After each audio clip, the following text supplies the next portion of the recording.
This is the EWN Podcast Network. Ever wondered how you could turn your side hustle into a full-time gig and spend more time together? Hi, I'm Vicki, a #1 best-selling author. And I'm John, a retired Los Angeles police officer. Welcome to Dig the Well, where we help couples navigate the world of business. We've been married for 35 years, and because we built a successful side business, John retired 9 years earlier than he originally planned from the Los Angeles Police Department after 25 years on the job. Now we spend more time together, and we want to help couples like you do the same. Join us as we help you overcome common obstacles, and we show you how to make extra income without sacrificing family time. Ready to dig deep and build your well? Let's get started. Hello, hello, hello. Howdy.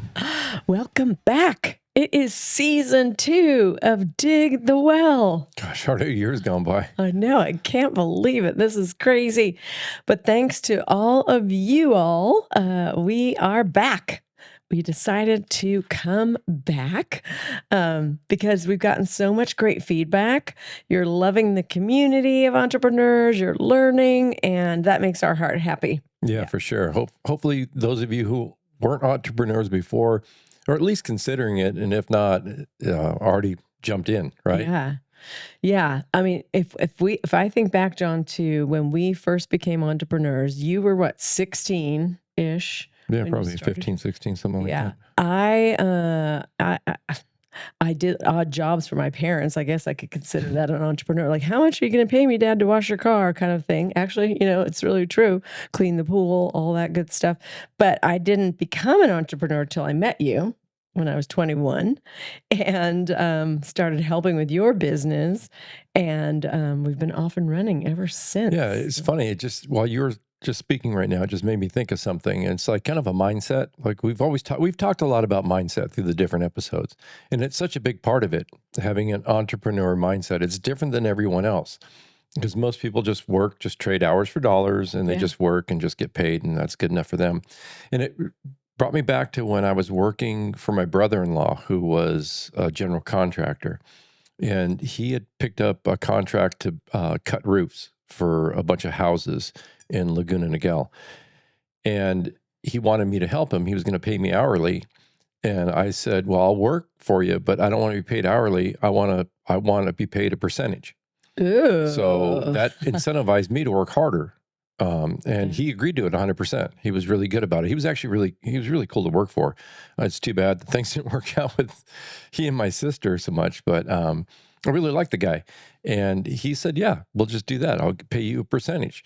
So there were times when we had like a tough week and things didn't work out all that well. And we were putting in a ton of hours and fixing mistakes. And it probably wasn't entirely profitable. But then there were other weeks when we got the ball rolling and things were working well, and it paid better than if I just said, yeah, I'll just trade hours for dollars. Right. And it was one of those things that I would have worked for him either way, but it was just, I just didn't want to. I didn't want to work and just trade hours for dollars. I wanted a percentage of it. I wanted to work, I just wanted to be paid for working harder and making things happen. So it's just weird that I guess from early on, since I was so used to being an entrepreneur, it's never left me. Yeah, that's really cool. And I know when we had our business, our brick and mortar store, Prestige Motoring Accessories in the city of Brea, if any of you were ever in Brea and remember us back then, we had some employees, but we also preferred to hire independent contractors because I feel like you taught me then that, you know what? If we then pay them for a job done, then we're not having to sit on top of them, micromanage, right? They're going to want to get the job done faster because then they're done faster and they made more money per hour, by going faster. So yeah, pretty neat. So we are excited you're here. Most of you know our journey. If you don't, go back and watch episode 1, 2, 3, 4, 5. We really laid it out. about those of you that are new to the podcast, Dig the Well. And just to tell you even a tiny bit more, we had kind of a mindset shift after the last season, after the first season.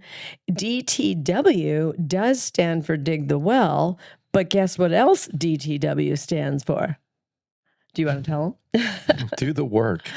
Do the work. How perfect is that? Do the work. Yeah, because so many people will think about what they want to do and think about being an entrepreneur and starting a business, but they never actually, they do a lot of thinking about it, which is great, right? You got to start thinking about it, but at some point you just have to actually do the work. Just do it. Right. Decide. Decide is another. Decide. Yeah, make a decision and just do the work. Yeah, put in some work. Yeah. And you'll find out that if you just make a decision and then put in the work, it generally works out for you. Yeah. You're a decision maker and an action taker, right? Yeah, it rarely doesn't work out. It almost always works out. And you'll figure it out along the way. That's the other thing that I think non-entrepreneur mindset people think. They think they have to have the ducks in the row. They have to know how to do it. No, you don't. Make mistakes. Yeah. Make your mistakes. That's how you learn. Yeah. Right. That's how you get better. That was us from the beginning. Yeah.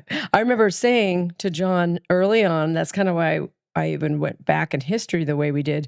I remember turning to him and saying, isn't there a mentor, somebody we can ask in our industry of who they're purchasing their products from, for then reselling in their store? And John was like, no, because we're their competition. They're not going to tell us, all the goodies, but essentially on this podcast, we're teaching you all the goodies. We're teaching you what we didn't know back then, what we didn't have. And so much of it is mindset too. And the only way we learn so that we could help others is we went through it. We made all those mistakes. Right. And we learned from the mistakes. And and you know what? We embraced them. There was constant issues, but every one was just an opportunity to learn and get better. Right. And then share that with others. Definitely, definitely. So again, we're so glad you're here. So what's this episode about? Yeah. So this episode is about credit card points, but this time, you may have listened to episode 49 or 26 last year and go back and listen to that if you really want to dive into credit card points and miles for airline travel. But this one, we had so many requests for hotel stays regarding credit card points. So we're going to get to the basics though. So hang in there if you know nothing about it, because we're going to really kind of baby step you. And those of you that know a little, hang in there as well, or fast forward a little bit to the second question that I'm going to ask John, because he's the guru. He knows all this stuff for our family and our business. He has learned so much over the last, don't you think it's been since you retired from LAPD? Yeah. It's been so about 6 years. 6 years or so. Yeah. And then I want to preface this by saying that I don't know everything. Obviously, I know what I know just because we've been through it, right? We've gone through it. And I've been doing some research on it over the years.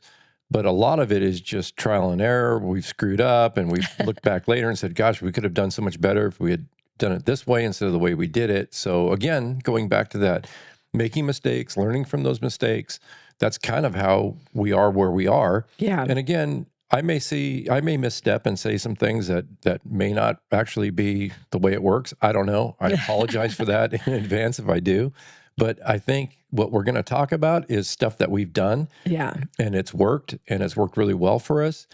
And at the end of this program, if you, just like with when we talked about the airlines, right? When you're working towards flights, if something intrigues you and you're really interested in it, just reach out to us and we can help you kind of strategize and come up with something that works for you, because it's different for different people. Yeah.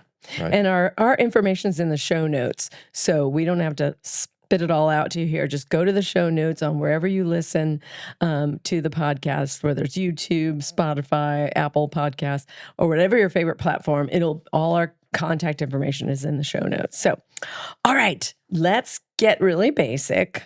And I really want you to talk to me almost like I'm a 5-year-old. So I'm going to ask the question as if I'm like little Victoria, Little Wiki. Victoria, trying to learn about points and credit cards and what's the best. So explain to me, like I'm 5, what credit card points really are and why people should care about them. Why I should care about them. Yeah. So I look at credit card points as just another form of currency, right? And you can earn them. It doesn't cost you anything to earn them because one of the things we don't condone spending on credit cards for purchases that you wouldn't normally buy. But if it's something you're going to buy anyhow, why write a check? Which I don't know how many people still write checks. Yeah, they don't, but they pay right? cash still sometimes. Some people pay cash, Or right? Venmo or Zelle. Yeah, it's true. But for me, it just makes more sense just to put it on the credit card and then pay that credit card off every month. So you don't, because credit card interest is ridiculous. Yeah. So you don't want to get stuck in that, right? Yeah, don't overspend. You're so right. Yeah. So just if you're going to spend anyhow, why not spend it on a credit card that earns you some sort of currency, some sort of credit card points, whether it's their particular point system, or if it's a co-branded credit card through that issuer, you're going to earn either hotel points, airline miles, whatever it is, but you're earning something for the spend that you're making anyhow. Why not? Right. Right. And what you'll find is, like for us, when I look at the balances of our different credit card points, because we have the credit card companies issue, some of the major ones issue their own point system, which I consider like a universal currency.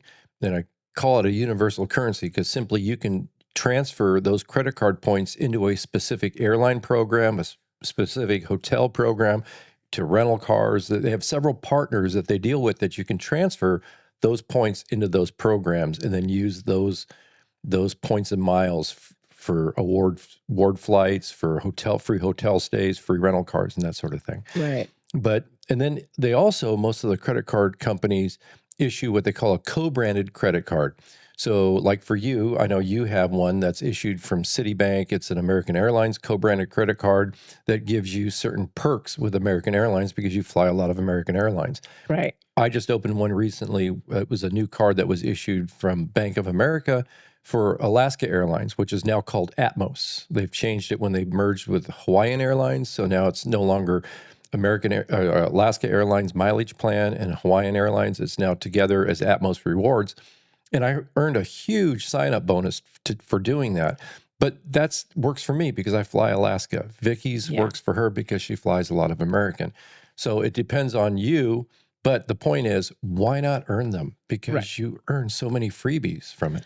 Right. But let's talk about like Marriott and Hyatt. I know you've also had us get some of those, but only, I've noticed, and correct me if I'm wrong, but only when there's a really good sign-on bonus have you had me apply for those. Right. So I keep track of some of that too, because one of the big rewards to getting into the credit card points game is sometimes they offer a larger incentive for you to start to open a new card and earn that bonus. Because usually you have to do something, an activity to earn it. You have to spend so much money within so many months. If you do that, then they're going to give you a huge bonus, and those bonuses are massive. So you want a time when you open your credit card when the bank or the credit card issuer is offering in it a large bonus, and that you can honestly hit the bonus. Because if the bonus is spending $20,000 in the next 3 months, if you don't think you're going to be able to spend $20,000 in the next 3 months that you would normally spend, Right. Don't like we said, don't overspend. Then I would say don't do it. Right. It doesn't make sense. But for some of these, they're easily attainable because it's stuff you're already paying for. You just have to channel it through the credit card, but you're paying for it anyhow. Why not do it through that credit card and earn the bonus? Like just recently, I was telling you, the Atmos, they gave me because I was one of the first to apply for it. They gave me 5,000 Atmos rewards points just for the application. Then once I was approved, I had so many months to spend a certain amount. And if I hit that, which was easy to do because I just channeled our spending to that credit card for the first couple of months. When I hit that, they gave me another 100,000 Atmos points reward, plus the points I earned on those purchases that got me there. So I don't even know how much that earned me, but it was a lot. Yeah. That's enough for a round trip flight to Europe. That's huge. Easily. So, yeah. So let me back up just a tiny bit. Because this is just for the newbies. Real quick, I don't mean to interrupt you, but real quick. The reason why I brought that one up in particular is that sign-up bonus is no longer offered. Now the maximum you can earn is $80,000, where I earned $105,000 just a few months ago. Now it's down to $80,000. So you want to time it when they have a really, really lucrative sign-up bonus. And that was really my question. What do you consider really big? Is it 60,000? Is it 100, 125?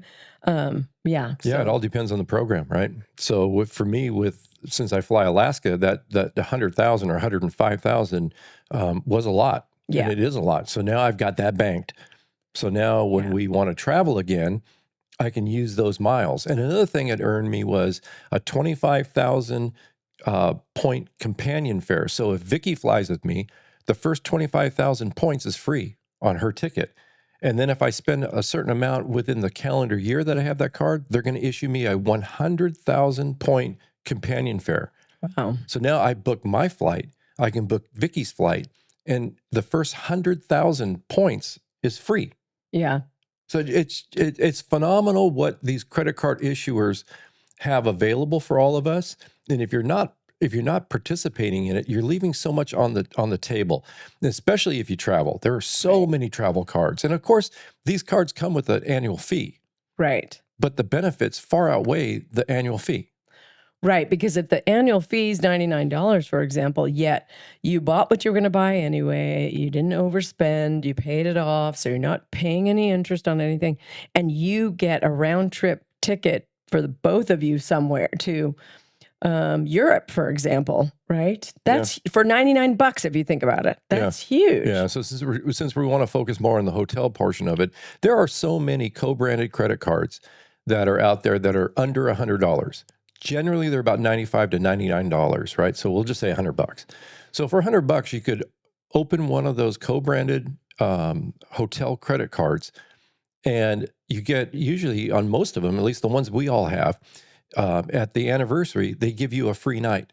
So you get to stay at the hotel for free. And if you think about it, that one free night is worth more than $100. Right. Exactly. But again, if you're not staying at hotels, if you don't travel, then that benefit is pointless. So right. So share this podcast with somebody you know that travels. If you don't really travel. And the other key too is if you know someone who currently has the card, oftentimes they can send you a referral link. Like we send out referral links quite a bit for the different cards that we have, because it not only gives us an incentive for referring people to the card, but oftentimes the person who's applying, they get a little bit of extra. Yeah, because they were referred by a current card holder. So again, reach out to us if you're thinking about something like that. We can send you a referral link. Hopefully, it gives you a little bit of extra too. Yeah, that's cool. All right, cool. I think we're kind of like on this question, but basically, why do you get so fired up about this? Has it become kind of a game for you, or is it just is it just fun? You're not gaming the system. This is all ethical. It's what they're offering it. They want people to take advantage of it. And most people are not. And I think that's what they bank on. Most people are not. Is it something else that gets you so fired up about using? Well, I just feel bad because I see people paying cash. Like we'll go out with friends and whatnot, and we'll charge everything. We go to dinner, we charge it. We go somewhere for a couple of drinks, we charge it. Everything we charge, right? Because we're amassing points. Mm-hmm. And then I'll see people we know that they'll just reach into their wallet and pull out cash, and they put cash down. And I'm thinking, you're getting nothing for that. Even if you had a no annual fee card, like Discover loves to advertise, we don't charge annual fees for our cards. And that's wonderful, right? You get a free card, but you don't get much for it. But still, even if you used a no annual fee Discover card or most of the no annual fee cards that are out there, you still earn oftentimes 1% back. Right. And to me, 1% is kind of a joke, right? But it's better than nothing for sure, right? So if you spend $100, you get a $1 statement. You get $1. It's not gonna change your life, but it's better than nothing for sure. True. So why would you spend cash when you can still get for free a Yeah. 1% cash back? I don't get why people leave so much on the table. Right. Like for us, we rarely pay for anything cash. Yeah. And you know why? I'll throw in, I know why. I have a few friends that are part of a program, and I won't say the guy's name. Christian guy, love him. And it's for people that haven't been good money managers. Like they probably didn't pay their credit card off, and then they're accruing all these ridiculous interest rates. Well, he teaches to start paying only in cash, pay your credit cards off, get things under control. So I think there could be a few people like that, but I agree. Most of them that are paying cash just honestly aren't in that boat, haven't even thought about it. So yeah. It is crazy. Yeah. You do have to be diligent on Yeah. paying the cards off. Yeah. Yeah, for sure. Right. I mean, it's kind of like being an adult at some point, Yeah. right? You just got to you just have to, I guess, be disciplined on That's your it. finances and everything else, everything in life, right? Yeah. You don't get to just get in your car and drive however fast you want to drive, whether you want to ignore red lights, if Yeah. you want to drive on the left side of the road, you can't do that. Right. You're not allowed to do that. And so you use some restraint Yeah. and you drive properly. With your own Well, finances. do the same with your finances. Yeah. I think the credit card companies, they probably bank on that, right? Literally, Yeah. where they issue you a credit card, they give you $10, $15, $20,000 worth of credit, and you see that as free money, and you just start buying things, and you buy things that you normally wouldn't ordinarily buy. Then when the at the end of the month, when that comes due, you don't have the money to pay it off. So Yeah. you carry that as a balance, and then they charge you 20, 25, 30% interest. Right. And they make a ton of money charging you that much interest. That seems illegal to me, Yeah. It's really sad. that they're able to charge that much in interest. I kind of blame, I was talking with a friend about this at an event recently, though. I do blame our education system. There really should be financial planning at the high school level, not just college. And I don't even know if there is any in college unless, No, I don't think so. I mean, that should be a GE course. Yeah, your general ed. And same with high school, because we need to be better money managers of our own money. Yeah, for sure. What's the biggest myth people believe about credit card points, do you think? I wonder if people think that really are they worth that much? And a lot of times they see, well, the credit card points, because like for instance, even the what I was calling the universal currency credit card points, whether it's through Chase, whether it's through American Express, those credit card points, if you just redeem them as statement credits, are worth 1%. So again, they look at it thinking, why am I going to go through all this hassle To charge everything on the same card, right? Yeah, just to get a 1% return on what I'm spending. Again, it's $1 on 100. So like whoop-de-doo, they just don't, they may not think that it's worth it. But if you're careful about how you redeem those points, the redemption value is much greater than 1%. Right. Much, much greater. That's cool. So we should get into that actually. Yeah, let's get into some of the redemption and all of that. So talking hotels, like we want to on this episode, is for beginners, what hotel program should a person go with? Well, that's a tough one because they all have good programs, right? And like one of the best and one of the most valued hotel points is Hyatt. They have a very high valuation to each of their points. The other three, when I say the other three, it's the other big three, right? So it's going to be Marriott Bonvoy, it's going to be IHG, and it'll be Hilton. And they're all basically, they have, each one of those has a group of hotel properties that are part of that particular brand. So if you look at Marriott Bonvoy, it's just not Marriott properties.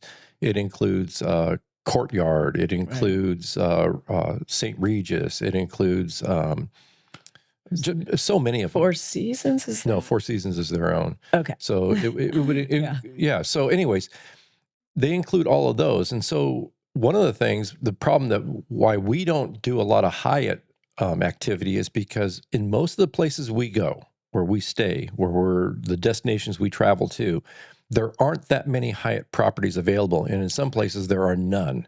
Yeah. And what we found is Marriott Bonvoy seems to have the greatest number of properties, at least the places we go. So we have a greater choice of where we want to stay. So we have focused mostly at Marriott Bonvoy. Right. So one of the strategies we use, it's the same with our airline strategy, is we try and focus on just one. Instead of spreading the wealth and going with all four, a little bit here, a little bit there, then you never really attain any measurable status with any one of them.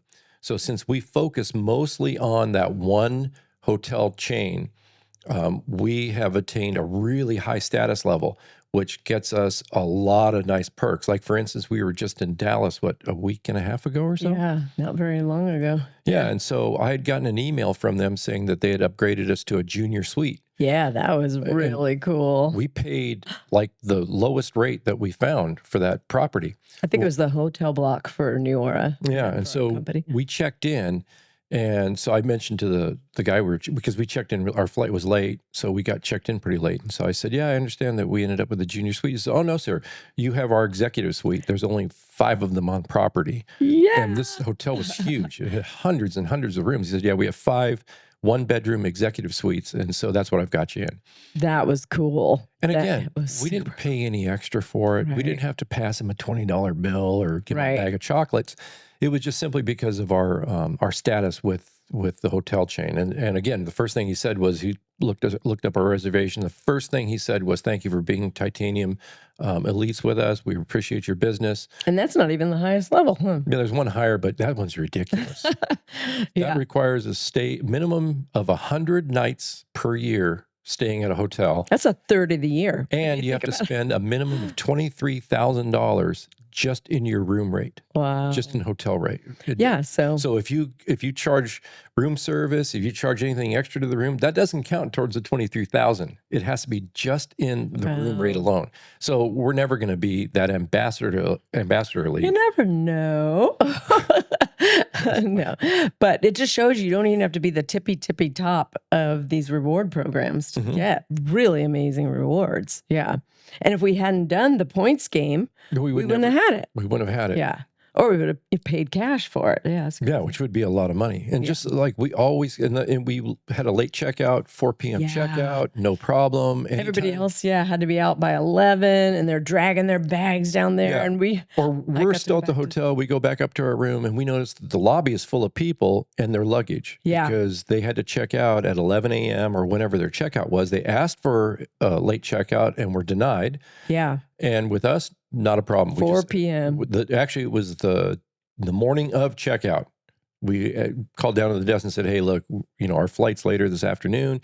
Can we get a late checkout?" They're absolutely. When would you like to check out? And we said, "No, we'll take 4 p.m." They're like, "Okay, you're good till 4." Yeah, it was awesome. Yeah.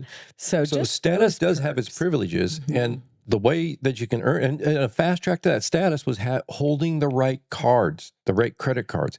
We get a head start every year on earning that Titanium Elite status with Marriott Bonvoy by just having the right combination of cards. It's not one card that gets us there. It's a combination of cards, and you have to know which are the right cards to have.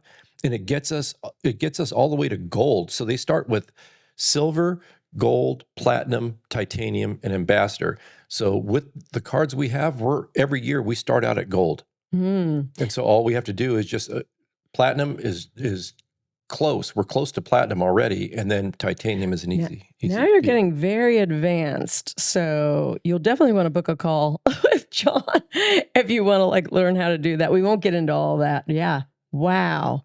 I didn't know that part. Yeah.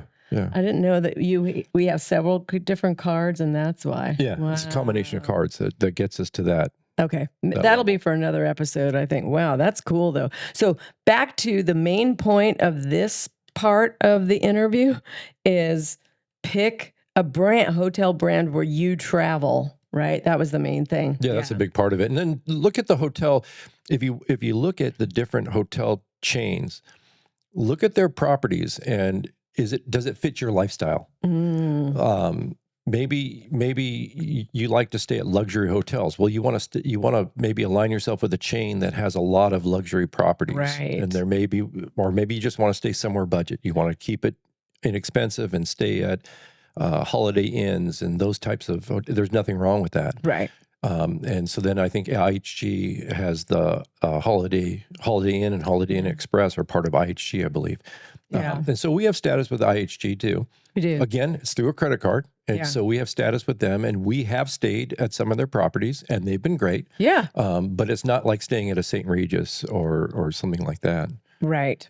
Yeah. or Ritz Carlton. Ritz. Yeah. We'll talk about that Yeah. later. Holy cow. All right.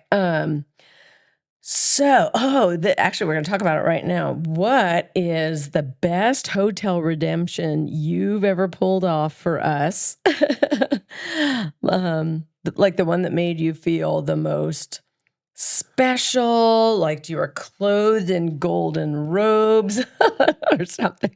Like, yeah, what was it? I would say the one that comes to mind that was the kind of the really luxury stay was actually the one you picked out. I know I did. Right. So I think you teed that one up. For I know. yourself. I think I did. It was in Tokyo. I didn't know if you Yeah, remember. we stayed at the Ritz Carlton in Tokyo. Wow, you guys. It had a view of the Tokyo Tower. Yeah. It was just an amazing room. I mean, that hotel property, their lobby is on the 50th floor. Yeah. So it's this massive building that's obviously pretty tall. The first 49 floors are for residents. So the hotel actually starts at the 50th and goes on up to 100 and something, I think it is. But it was goes on from the 50th and up. And how we were treated was just amazing. Gosh, yeah. Amazing. And then we did that all on points. Yeah. And, it's something that I did. I just felt like, whoa, are we really here? The thing was, though, it was so over the top service that it Yeah. was a bit creepy. Yeah, you should tell them what happened. Yeah, so one afternoon, we decided to just go on a walk because we just checked in, and then we wanted to go on a walk because adjacent to the hotel was this little park. So we thought, hey, let's walk around the neighborhood, walk around the park, and see what's out there. So we did. When we returned, we go up to the 50th floor and then transfer from that elevator to the main hotel elevator lobby. And there's always employees standing there that hold the door open for they call the elevator for you and then hold the door open, and then they press the floor that your room's on.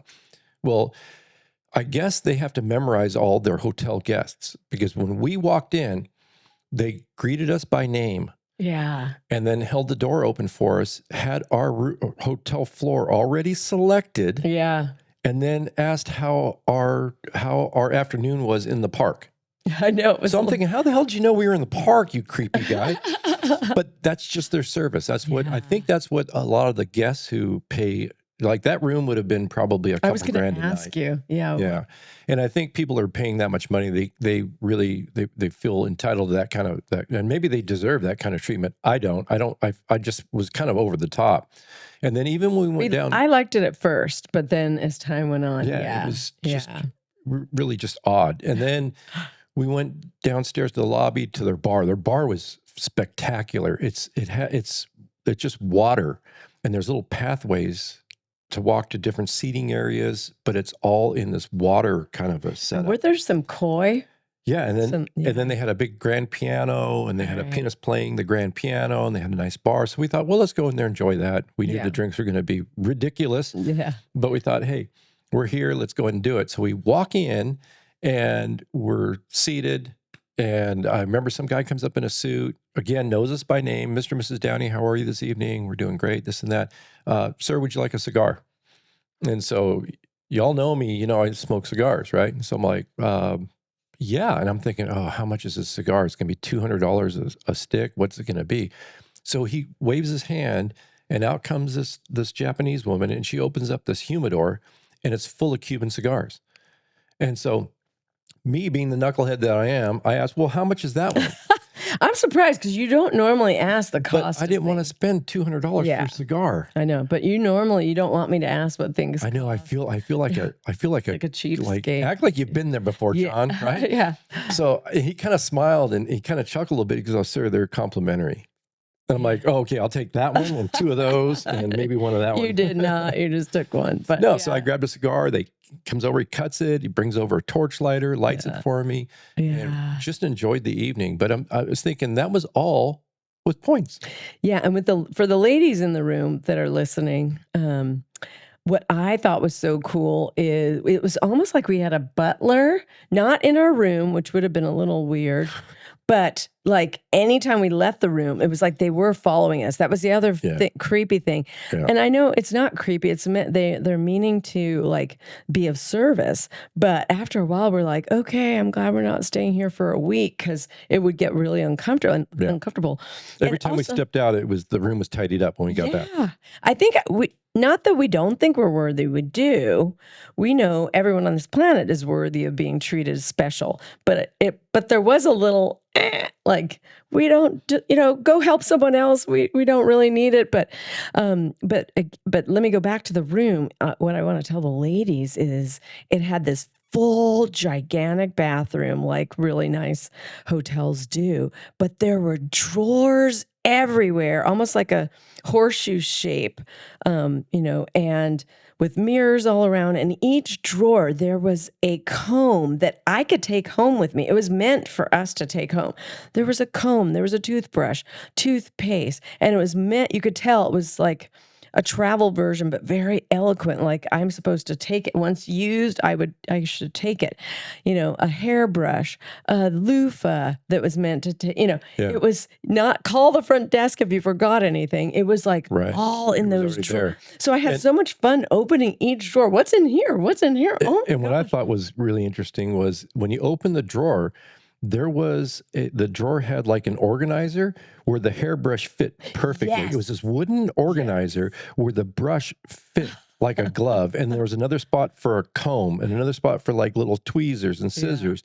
Yeah. And like the hairbrush, it wasn't some cheap throwaway piece of plastic. It was a wooden hairbrush that was actually a quality hairbrush. Yeah, exactly. Everything in there was like really nice quality. But of course, if you're spending that kind of money, maybe you expect it, huh? Absolutely. It was just insane. So that was our number one. Even if you guys if you don't travel much, right? Because I know there's some people who are listening to this and they really, like we travel a lot. So to us, travel credit cards, these travel perks make a difference to us. But even if you don't, right? Wouldn't it be cool to earn enough points to just treat yourself to something like that once a year? Right. It doesn't have to be in Japan. There are lots of nice properties here in the United States that you could stay in and maybe earn enough points or miles to catch that free flight. Right. And then get that free hotel stay. Right. And be treated that way. It's not going to cost you really anything. You're just having the right credit card strategy and then just spoiling yourself. Yeah, and just do it. Yourself. Yeah, really amazing. All right, moving on to the next question. What is the one hotel point mistake that people make that costs them a major value? I think it's taking, like, let's say you amass a lot of hotel points and then you redeem them, but you redeem them one night at a time. So, and the reason why you lose the value there is most of the hotel chains, if you're redeeming for free nights, if you redeem a certain amount, you get the next night free. So some of them are the fourth night, every fourth night is free. Someone's every fifth night is free. So like when we went to Hawaii, we redeem on points going to Hawaii. And so we won't stay for less than 4 or 5 nights, depending on the hotel chain and what their policy is. So by getting that free extra night, that really kind of supersizes your redemption value. Right. And by redemption value, you guys don't know this, but John has figured it out to the penny pretty much. I'll say to him, well, if we use 20,000 points to stay at Marriott for this night, or these several 20, and do 4 of them in a row so we get the 5th night for free, what's the value in that? And John will be able to look it up because he's figured it out. It's all written down. Well, what if the other Hyatt has something for 18,000 points? And you'll tell me that well, Vic, there's a value to those points. And so can you talk about that? Yeah, that's really an important concept to really embrace, right? That you earn these points, and the points you're earning is basically free, right? So like if you stay at a hotel and you have their co-branded credit card, every dollar you spend at the hotel, which you would be spending anyhow, every dollar that you charge to that co-branded card earns you many times more points. So, and with the welcome bonus and all the other stuff that goes on, you can amass hundreds of thousands of hotel points. And you think, well, I've earned them for free. So a lot of people kind of spend them almost willy-nilly. Like they look at it and say, well, I could either spend $500 to stay for, however many nights that we're going to stay at this destination, or I can just use, 200,000 points. And I said, well, I'm going to use the 200,000 points because that's free. Right. But if you actually calculate the redemption value of the 200,000 points as opposed to paying the $500, you'd be better off paying the $500 and spending the 200,000 points on something that has a better redemption value. So something that has a more expensive property. So for instance, going back to the example I used of staying in Hawaii, the property we stayed at was almost $1,000 a night. So we could either spend the $1,000 per night to stay there, I think we stayed 5 nights. Right, we did. That time, yeah, we stayed 5 nights. Or we redeemed 200,000 points to stay the same 5 nights. So it was a much better valuation rather than spending $5,000. It only cost us 200,000. Now, 200,000 points is a lot. I think it was 190,000 Yeah, points. how much does that cost in money to get those points? It didn't cost us anything. Oh. Because, like, if you think about it, like I said, earning the points was relatively free because we didn't buy anything that we normally wouldn't have bought. When we opened that card, I charged to that card enough to earn the welcome bonus. And the welcome bonus was, I think at the time, 150,000 points. Wow. So that got us almost all the way there just by spending But what did you have what to we normally would spend. You go to the supermarket. Right. So hand them that card. But what do you think it Charge your was? groceries. Like $6,000 over the course of 3 months? I don't think it was that much. I think it was probably 3,000 in 3 or 4 months. It was because that's how not that my much. brain works. I think, well, what did I spend to amass these 200,000 points that you're telling me, But don't- you would have spent that anyhow. Now it'd be a different story if we had to have bought something that we normally wouldn't buy. Then there would be a cost to it, right? But if it's spending on paying for our groceries, paying for the gasoline that you buy for your car, paying for the things that you normally are going to pay for anyhow, you're going to use some sort of payment for it, whether Right. it's a check, whether it's another credit card, whether it's Venmo, whether it's Zelle, whatever it is, you're going to pay for it anyhow. Why not channel that toward the new credit card you opened so that you earn the welcome bonus, and the welcome bonus is going to be massive. And then the other thing too is once we check in, I use the same credit card, the co-branded credit card of that hotel, because they give you bonus points for every dollar you spend in the hotel. So let's say you have dinner at the hotel's restaurant and you charge that to your room. Then it's going to be charged to that credit card, and you can get sometimes 10, 15, 20 points per dollar spent, which then inflates your points balance. And every time you stay at the hotel, we earn thousands of points every time we stay at the hotel. So our balance grows. right. So when we redeem them for those 5 nights in Hawaii, But it's really 4. right? you get they one only free. charged us for 4 nights. We get one of the nights free, and it didn't cost us any money for the room. Right. The only thing we had to pay extra for was, like I said, if we go to the bar, we go to the restaurant, those charges we would charge to the room anyhow. So that was Right. the only extra. But the main point of this question is, it's what I used to do. And you had to tell me over and over again, Vic, do not use our points for one night. You're blowing it. And I'd be like, but why? But why? Like I could Yeah. not get it in my And head. you can. It's not that you can't. You still can. It just you won't get the supersized redemption value out of it. And I'm after that because, I mean, it may sound weird, but it kind of charges me up when we can redeem our points and get a really good valuation. It's like, yeah, I got you guys on this one, right? Because normally So it is kind of a game. they've got you, right? Yeah, it's kind of like craps, where it's the only thing that kind of beats the house. Sort Yeah. of. I mean, it's It's- not beating the house. If you think about it, the way credit cards work, if you pay your statement balance at the end of every month, so that you're never charged interest on your credit cards. This is the one and only time you have it over them, because they give you a grace period up to like 25 days. Where since you're not paying interest, you've charged something. Let's say we charge something at the beginning of the month, at the beginning of the statement period. Well, we don't actually have to pay that until that statement closes. So we basically have a month that we don't have to pay it. So if you think about it, if you took that money that you would normally spend, like when you spend it, and you put it into an interest-earning money market, let's say it earns like 5% yield, over the course of the year, especially if you have a card that has zero, like some cards offer 0% APR for the first year on new purchases. So that's the one time you want to carry a balance on that card. Charge whatever you want, because you're not going to pay interest on it until the 12 months are up. But once they're up, you better have the money to pay that balance, because it could be $15,000, $20,000, whatever you charge that card. And if you don't have it, then you're going to start paying 25% interest.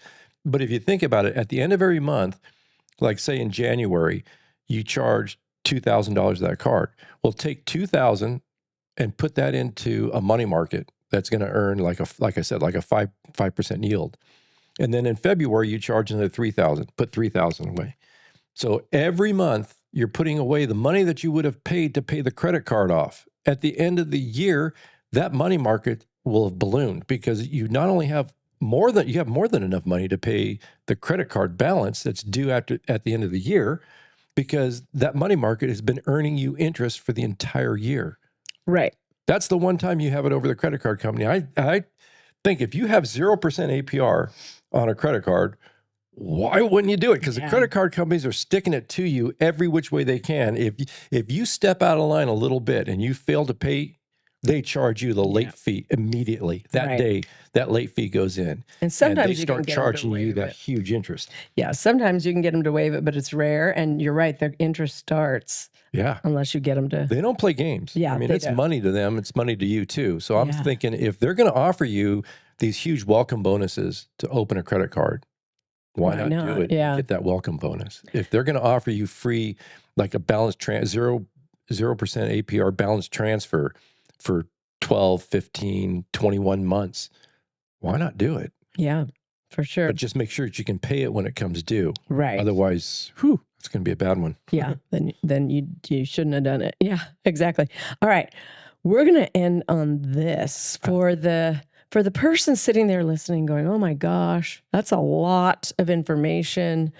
I might want to try this, this whole getting a credit card and earning, even if I could earn one hotel stay, I'd be happy." What would be your advice? Which one, or, where you could realistically pretty quickly earn one hotel night and then they'd have a win under their belt and could go work on earning some more points? What would that be, or what would that advice be? I would say that if you're not adverse to having a $100 annual fee credit card, $100 a year, like $95, $99 annual fee card, I would look at one of the co-branded hotel cards. And again, we're talking hotels, right? Yeah, we're talking hotels. Specifically hotels. Yeah, I would look at a co-branded hotel credit card that offers a decent welcome bonus. And then, so you open the card up. You're not going to get anything for free just by opening the card. What they want you to do is spend on that card. So they may have you need to spend $2,000 in the first 3 months, or it may be $3,000 in the first 4 months, whatever it is. If it's doable before you apply for the card, if the welcome bonus, if the activities that are required for you to earn that welcome bonus, if it's doable for you, and you can make that happen, I would say open that card up. Sure, you're going to get hit with $100 for that year of having the card, but you're going to get this massive welcome bonus. Like in our case, was 150,000 points, which was almost enough to stay 5 days in Hawaii. Wow. If you're staying somewhere domestically, that's definitely a week of anywhere staying domestically, right? Because they're not usually that expensive. Hawaii is on the really mainland. Expensive for accommodations, right? Rental cars are cheap, but hotels are not. So anyways, you'll get that. And then when you renew the card after the year, if you choose to renew the card, you're not going to get the welcome bonus again. But for the $95, most of those cards have a free night attached to it. So if you're going to stay anyhow somewhere during the year, why not stay for $95? I don't think you can usually book any Anywhere. decent hotels Yeah. for $95. Not anymore. I mean, even like I don't want to say the brands that I don't think are very good, but the worst of the worst Yeah. are like $150 these days. Yeah. So even that alone probably just pays for it, because there are cards. We have so many cards. We have We do have a a lot. stack of cards, because the other if you get in the credit card points game, you never want to cancel an account, because there's a lot to lose by canceling the account. So you do want to keep it open, but what we always do is we do a product change to a no annual fee credit card that particular issuer has. And how do you do that, John? Just make a phone call, right? Just tell them you want to do it. And you just tell them, just say, yeah, I'm calling to product change. And so I've done it before where they basically say, they automatically know, you know what, let me get you to one of our customer retention specialists, or they'll just say, how about this? What if we waive the annual fee for you this year? Would you keep the card? And it's like, yeah, I don't mind keeping the card. I just don't feel the value in it. Right. And so I just wanted a product change. Then other times they'll say, yeah, what would you like to product change to? And they give you a list of different cards you can product change to that are no annual fee. So you retain the account, you retain your account history, which is very important for your credit rating, and you retain your credit limit, which again is very important for your credit rating. And for those of you who aren't concerned about building your credit, you should be. Right. Because that opens so many doors for you and gives you so many options. Anytime if you want to buy a house, make a big purchase, you want to buy a car, the amount you're charged for interest, your credit rating has a direct relationship to that. So the better your credit rating, the lower the interest that you'll be approved for. So you want to have the highest credit rating possible. And a big part of that is managing your credit cards, having credit cards. Like a lot of people say, I don't want credit cards because I don't see any good in them. It gives you a really good credit rating if you can properly manage your credit cards. In other words, you pay them off every month. Yeah.